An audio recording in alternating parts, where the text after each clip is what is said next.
A Xiaomi é uma empresa chinesa de smartphone que não para de lançar produto e dessa vez ela traz para sua família Poco a nova geração da linha Poco X, é isso mesmo.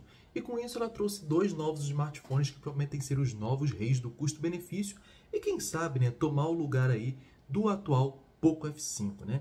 Então, eu estou falando deles, o Poco X6 e o Poco X6 Pro. Afinal de contas, será que eles realmente valem a pena ou é só falácia? Bom, galera, vamos comentar um pouquinho então sobre esses dois smartphones, começando pela versão normal, né?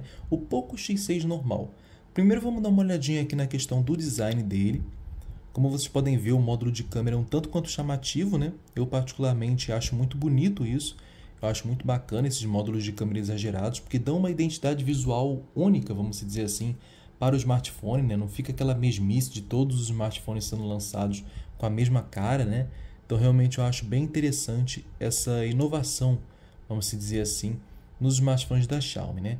E claro, além dessa versão na cor roxa aqui, você pode também escolher outras versões, como por exemplo o caso do preto, caso você prefira alguma coisa um pouco menos chamativa, né? Ou também a versão na cor branca, né? Que talvez não fique tão chamativo aqui justamente por conta que aqui o fundo é branco, né? Então, como o smartphone é branco e está no fundo branco, então talvez fique meio escondidinho. Mas sim, é um smartphone muito bonito e sinceramente, na minha humilde opinião, isso aí é muito questão de gosto, mas na minha humilde opinião, a cor branca é a cor mais bonita do Poco X6, tá? Realmente, se eu fosse pegar esse smartphone aqui, com certeza seria na cor branca, beleza? Ele conta aí com 256 GB de armazenamento, mas a versão global dele, que é a versão que não vende no Brasil, conta também com 512, tá? Ele tem a variante aí também com 512 GB de armazenamento e acredito que a maioria das pessoas que vão comprar o smartphone aqui no Brasil não comprem diretamente da Xiaomi Brasil, o que sinceramente eu também não recomendo, tá? A Xiaomi Brasil trabalha com preços muito abusivos, como vocês podem perceber aqui, ó. R$ 2.600 à vista e R$ 2.900 parcelado. Então, assim, esse smartphone nunca equivale a esse preço todo, tá? Então, eu recomendo que você importe aí pela Amazon, ou então pelo Mercado Livre, e você pegue aí a versão global. Que aí você vai pegar já a versão global, com português Brasil todo certinho, mas não vai precisar aí pagar um rim, né? Mas enfim, vamos aqui um pouquinho para as especificações técnicas desse smartphone, né? O primeiro ponto que eu gostaria de ressaltar é que ele conta com o Snapdragon 7S Gen 2, que é um processador aí que é basicamente um rebrand aí do Snapdragon 778G, que é um processador que a Qualcomm criou para oferecer uma boa performance para o dia a dia e não ser tão caro quanto o Snapdragon 7 Plus Gen 2, né? Que esse sim tem uma diferença considerável de performance, só que acabou encarecendo os produtos. Tanto é que muitas marcas, muitas empresas acabaram não adotando esse processador em seus smartphones. Os principais smartphones comercializados no mercado que possuem esse processador são apenas o Poco F5, da própria Xiaomi, e o Realme GT Neo 5 SE, da Realme, né? De resto, a maioria das marcas costuma utilizar outros processadores, como por exemplo, soluções da MediaTek, ou então o próprio Snapdragon 778G, Snapdragon 7 Gen 1, enfim. Ou então agora, né, que vai virar moda esse aqui, o Snapdragon 7S Gen 2, né? Além disso, em relação à tela desse aparelho, ele basicamente conta com a melhor tela da sua categoria, tá? Porque ele conta aí com uma tela de 6,67 polegadas de tecnologia AMOLED e, pasmem, senhoras e senhores, resolução 1.5K, tá? Resolução 1.5K em um smartphone que tem que custar ali na faixa justamente dos 1.5K. Então, assim, é um smartphone voltado para o custo-benefício que tem uma tela aí de tecnologia AMOLED muito bonita, tá? Em relação aqui à bateria, ele conta aí com uma bateria de 5.100 mAh e um carregamento rápido aí de 67 watts. Uma lapada aí nos smartphones da Samsung, inclusive nos tops de linha, tá? Os tops de linha da Samsung costumam carregar ali seus 25, 45 watts e aqui no intermediário da Xiaomi, custo-benefício, já contamos aí com 67 watts, que, segundo a própria empresa, ele demora aproximadamente aí 45 minutos para ter sua carga completamente cheia, beleza? Ele conta também com um sistema de dissipação, que é realmente bem interessante, né? 8 de RAM e 256 de armazenamento. 1800 nits, galera. Isso aqui é muito legal também em relação à tela do smartphone, tá? Então, ele pode chegar até 1800 nits de pico de brilho, caso você esteja naquela situação de sol forte, né, no dia a dia e tal, ou caso você esteja também assistindo algum conteúdo em HDR, né? Geralmente os conteúdos em HDR, quando você assiste no YouTube, o smartphone joga o brilho lá para o máximo, tá? Para você ter a melhor experiência possível. Claro, você tem também a taxa de atualização de 120 Hz, que é muito bom também para um smartphone dessa categoria, o que quer dizer que você vai ter transições aí, animações mais fluidas na interface, além de você conseguir liberar também mais FPS em alguns jogos específicos, tá? Porque tem alguns jogos em específico aí que não vão ser compatíveis com 120 FPS, ou às vezes não é compatível, né? Não consegue rodar 120 FPS por própria limitação da performance do chipset mesmo, né? Enfim. Vamos ver outras coisas aqui que sejam interessantes de serem comentadas. Bom, em relação à câmera desse aparelho, a linha Poco nunca foi muito focada nesse quesito, tá? E aqui, lamento decepcionar vocês, mas não é muito diferente. Então ele conta aí com uma câmera principal de 64 megapixels, que é uma câmerazinha até ok, vai, para fotos do dia a dia e tal, para fotos mais tranquilas assim durante o dia e tudo mais. Você vai conseguir sim tirar boas fotos com esse carinha, com essa câmera, com esse sensor, né? Porém, as outras duas câmeras acabam sendo uma economia bem econômica, vamos dizer assim. Realmente economizou bastante nesse quesito.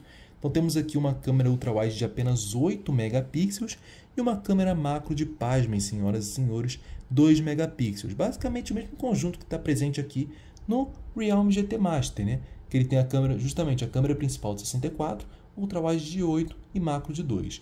Eu acho que seria muito mais interessante para essas marcas que elas investissem uma câmera ultrawide ali de 12 ou 13 megapixels e colocassem tecnologia de autofoco nela, né? Que é justamente o que algumas marcas como a Motorola fazem nos seus intermediários. Então eu acho que seria muito interessante que a Xiaomi e a Realme apresentassem soluções desse tipo do que dedicar uma macro com apenas 2 megapixels, né? Um ponto que é legal de ser comentado é que pelo menos eles contam com estabilização ótica, né? A câmera principal conta aí com estabilização ótica, que é realmente bem bacana, beleza?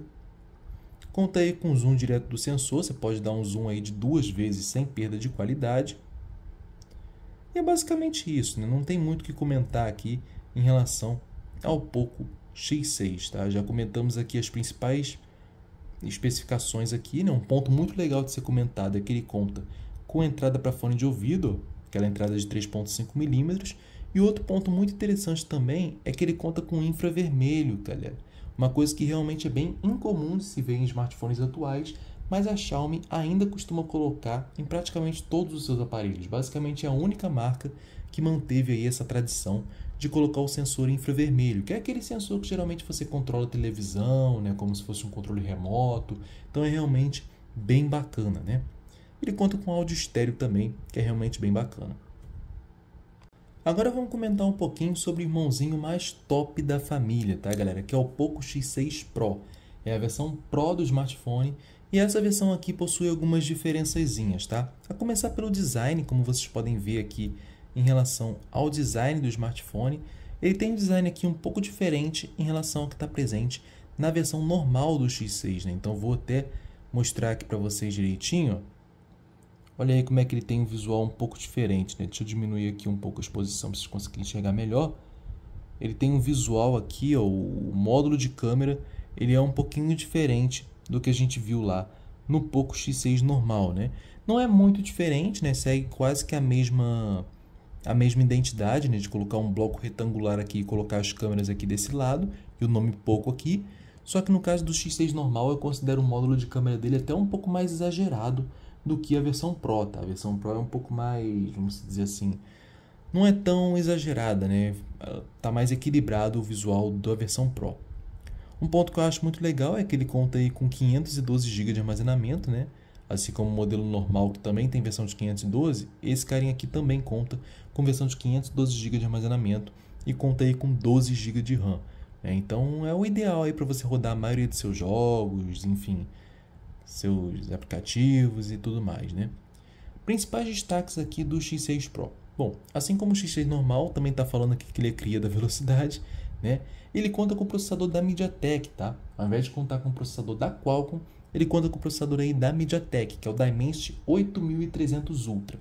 Você pode ter o preconceito que for, mas a linha Dimensity da MediaTek realmente está muito boa. E nesse caso aqui não tem nem o que discutir, galera. Sim, o Dimensity 8300 Ultra é bem melhor do que o 7 Plus Gen 2. Eu vou até mostrar para vocês aqui a questão do Nano Review, que é um site que eu costumo usar aqui para comparar os processadores, né? Eu vou mostrar aqui para vocês como que é a questão da performance desses dois smartphones, né? Se a internet colaborar um pouquinho aí, né? Mas enfim, vou colocar aqui 7S e aqui eu coloco 8300. Pronto. E vamos fazer um breve comparativo entre esses dois processadores. Vocês vão ver que são processadores realmente totalmente diferentes, são processadores de categorias distintas, né? Na verdade, os dois processadores são intermediários, só que o 7S Gen 2 é um intermediário assim, mais econômico, né? Vamos dizer assim, com menos potência, né? Enquanto que o Dimensity 8300 ele tem uma potência aí bruta que se aproxima muito do que os smartphones topos de linha costumam entregar, né? Então, realmente, é um processador aí realmente bem interessante, né? Vamos ver aqui se vai carregar, né? Porque tá difícil. Ô, senhor. Mas, enfim. Vamos continuar aqui, então, para a gente não perder tempo, né? Tela Crystal Res de 120 Hz Flow AMOLED. Tá? Então, é uma tela também que, assim como o modelo normal, ele conta aí com resolução 1.5K. Então, é uma tela aí realmente com uma qualidade muito boa, né? Acima do Full HD. Também conta com uma câmera tripla de 64 megapixels com estabilização ótica, carregador tubo de 67 watts e 5.000 de bateria. Então ele tem aí 100 mAh a menos do que sua versão normal, tá? Conta aí, ó, com o processador com litografia de 4 nanômetros da TSMC. A TSMC costuma acertar bastante nos processadores, né? Então, nesse caso aqui a gente tem um processador realmente muito bom. E um ponto que me chama muita atenção nesse Poco X6 Pro é que esse smartphone aqui ele conta com tecnologia LPDDR5X, ou seja, a tecnologia mais parruda de memória RAM existente no mercado e também a tecnologia mais parruda de armazenamento disponível no mercado, que é o UFS 4.0 512 GB. Então, assim, basicamente o mesmo padrão de memória RAM e de armazenamento que está presente nos tops de linha atuais. Então, na linha S23, na linha S24. Então, assim, é realmente bem interessante que a Xiaomi tenha colocado esses padrões aqui, tanto de armazenamento como de RAM, para um smartphone que se preza a ser um intermediário premium, né? Ele não tem a proposta de ser um aparelho topo de linha. Então, é realmente bem interessante que esse smartphone possua essa configuração aqui, tá? Ele conta com tecnologia também de resfriamento, tá?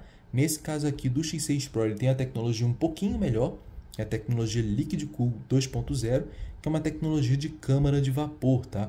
Então, ao invés de ser apenas uma proteção ali, uma camadinha ali de grafite ou então de grafeno, é uma tecnologia aí com câmara de vapor. Na verdade, até tem um pouco de grafite também, ó, vocês podem ver aqui, ó, tem aproximadamente 1000 mm² de grafite, porém você tem aí a maior área útil, né, do smartphone com câmara de vapor, que é 5000 mm². Então é realmente bem interessante isso, né? Aqui falando um pouco mais sobre a tela, eu cheguei a comentar um pouquinho com vocês sobre a tela. Assim como a versão normal também chega a 1800 nits, com 68 bilhões de cores. E é basicamente isso. Ele tem outras cores também, tá, galera? Ó, como vocês podem ver aqui mesmo, vocês podem ver que tem essa cor aqui amarela que, na minha humilde opinião, em relação à versão Pro, é a cor mais bonita dele, tá? É a cor mais bonita. Ele tem 3 opções de cores. Tem a cor preta, que é aquela que a gente viu inicialmente, tem essa cor amarela e tem uma cor cinza. E eu, particularmente, acho mais bonita essa versão amarela. Não só pela cor em si, né? Porque, sinceramente, amarela é uma das minhas cores favoritas, mas também o fato de ser a única versão que tem a traseira aqui, não sei se vocês vão conseguir perceber, mas acredito que sim, que tem a traseira aqui em couro vegano, tá? Então, ele tem um acabamento mais premium do que as outras versões. Então, as outras versões ali que são disponíveis para venda, tanto a preto quanto a cinza, vem com a traseira em plástico, enquanto esse aqui vem com um toque mais macio, né? Justamente por conta de um couro vegano, né? E é basicamente isso que a gente tem aí de interessante no Poco X6 Pro, tá? Olha aí, como vocês podem ver, ó, primeira capa traseira, ó, a empresa foi pioneira na linha Poco, ela foi a primeira, esse smartphone aqui é o primeiro a trazer capa de couro vegano, né? Mas é aquilo, né? Há controvérsias porque é apenas na cor amarela. Então, se você não gosta de cor chamativa, vai ter que se contentar com o famoso plasticão mesmo, tá? Mas é realmente... Aqui, ó. Todas as cores do aparelho aqui, ó. Tá vendo? O preto, o cinza e o amarelo, que é o único que tem couro vegano. E assim, galera, sinceramente, eu acho que esse smartphone aqui pode se tornar, assim, o rei do custo-benefício. Eu espero que futuramente eu possa, inclusive, trazer ele para o canal, né? Quem sabe quando ele chegar num preço aí mais em conta, eu consiga importar um modelo desse aí, e aí eu consiga trazer aqui para o canal. Eu vendo aqui o GT Master e compro o X6 Pro para poder trazer alguns vídeos aí para vocês, beleza? Mas basicamente eu acho que esse aparelho vai se tornar um ótimo custo-benefício, assim como a versão normal, e caso eles fiquem aí abaixo dos 2.500, com certeza vão valer super a pena, tá? Porque são smartphones realmente muito completos, muito equilibrados, e realmente eu acho que vale super a pena você ficar de olho nesses carinhas aqui em 2024. Agora, por favor, galera, não sigam esse exemplo aqui de entrar no site da Xiaomi Brasil e comprar pelo site da Xiaomi Brasil, porque olha o valor que está sendo cobrado pelo X6 Pro de 512 GB. R$ 4.047, galera. Ou R$ 4.400 se for parcelado, tá? Porque R$ 4.047 se for à vista e R$ 4.400 se for parcelado. Galera, isso é preço de aparelho topo de linha. Topo de linha. E esse aparelho aqui, por mais que seja muito poderoso, e assim, tem as especificações bacanas, mas ele não passa de um intermediário premium. Então ele tem que custar um preço de intermediário premium. Então essa versão aqui de 512 GB dele tem que custar R$ 2.500 para baixo. Versão de 256 GB, uns 2.200. E o Poco X6 normal tem que ser R$ 2.000 para baixo, tá? Mas é basicamente isso. Eu espero que vocês tenham gostado do vídeo, né? Deixa aquele likezão maroto. Eu vou ficando por aqui e até o próximo vídeo. Valeu, galera! Antes de encerrar o vídeo, né, vamos só voltar aqui para a questão da comparação dos processadores, porque agora o smartphone decidiu colaborar comigo, né? Então vamos lá. Bom, em relação ao processador, nós temos aqui então a diferença entre o 7S Gen 2, que é o que está presente no Poco X6, e o 8300, que é o que está presente aqui no Poco X6 Pro, né? Então vamos lá. Como vocês podem ver aqui, a diferença é muito grande, tá? Tanto em GPU quanto principalmente em GPU, né? Tanto em CPU como em GPU. Em CPU, vocês veem que tem uma diferença considerável. 7S Gen 2 marca apenas 40 pontos contra 78 pontos do 8300. E aqui em jogos, nós temos aqui 34 contra 100. Então, gabarito aí do Dimensity 8300 contra 34 do 7S Gen 2. Em relação à vida útil da bateria, basicamente a mesma coisa. Pontuação aqui geral do nono review, 89 contra 47. Aqui em relação à construção dos dois processadores, né, a fabricação dos dois processadores, eles são bem diferentes também. Porque vocês podem ver que a arquitetura dele é basicamente a mesma que está presente no 778G, assim como a que está presente, por exemplo, no Snapdragon 6 Gen 1 também, enquanto que aqui a gente tem uma arquitetura muito mais premium, né? Tem o Cortex A715 contra o A78, que já é meio defasado. Aqui é o A510 para economia de energia contra o A55, que também é bem defasado. E tem também núcleos de performance com mais GHz, né? Tanto de performance quanto de eficiência possuem mais GHz do que o modelo 7S Gen 2. Então, realmente, é um processador muito melhor, tá? E além disso, um ponto também a ser levado em consideração é que o 7S Gen 2 ele tem a fabricação da Samsung, é isso mesmo. É fabricado pela Samsung Foundry, enquanto o Dimensity 8300 é fabricado pela TSMC. E geralmente os processadores da TSMC tendem a ser menos esquentadinhos, mais econômicos e mais estáveis nos jogos, beleza? Bom, mas agora sim, né, eu vou me despedindo de vocês, o vídeo foi esse. Eu espero que vocês tenham gostado desse comparativo, né, entre o Poco X6 e o Poco X6 Pro. E espero que eu tenha ajudado vocês aí na escolha de qual aparelho que vocês devem comprar. Sinceramente, a principal diferença entre eles é justamente a questão do processador, mas no resto, né, assim, se a diferença de preço entre os dois for muito gritante, sinceramente eu acho que vale mais a pena você partir para o modelo mais em conta mesmo, beleza? Eu vou ficando por aqui e até o próximo vídeo. Valeu, galera!